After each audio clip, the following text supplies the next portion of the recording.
We arrived at School of Leadership and the first talk was on vulnerable leadership. Initially, I thought, I already know all about this, I don't really need to be here. But actually, through time sitting there, I realised it really validated me and affirmed me in the fact that actually I'm a vulnerable leader. At the School of Leadership, I learned that Sabbath is a practice that we should take as followers of Jesus, that we should take out 24 hours in our day to realign our heart and be in a posture of worship and do things that bring us joy. I've heard about accountability and character before, but it never really stuck. When I actually came to the talk that Simeon did about accountability and character, it really resonated with me. So vulnerable leadership I see as something being very different to the leadership we see today.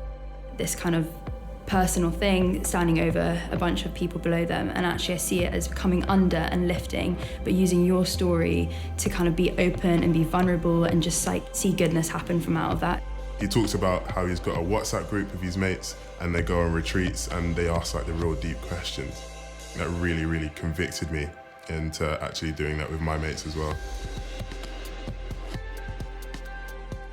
When I was younger, when I was a teenager, I would have worked at weekends.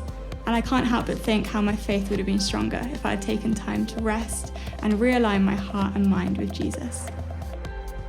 Now I want to set up a practice to take those 24 hours to rest and worship. We also had a session on soft skills, which was really cool, and I feel like it actually works really well with vulnerable leadership. And the one thing that really came out of it was actually a handshake. And if we imagine we come over overbearing, and it's just like that causes a lot of like strength, being like, I have power over you, but actually we come under the handshake. It's like I'm giving you the control. I want to pursue this road of righteousness, and I think the best way of pursuing this road is being accountable and building my character.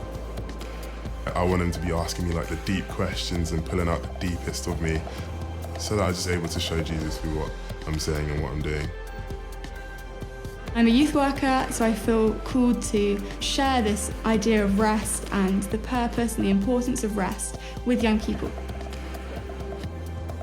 I've really brought in that vulnerable leadership and the way that I have my one-on-one sort of mentoring conversations.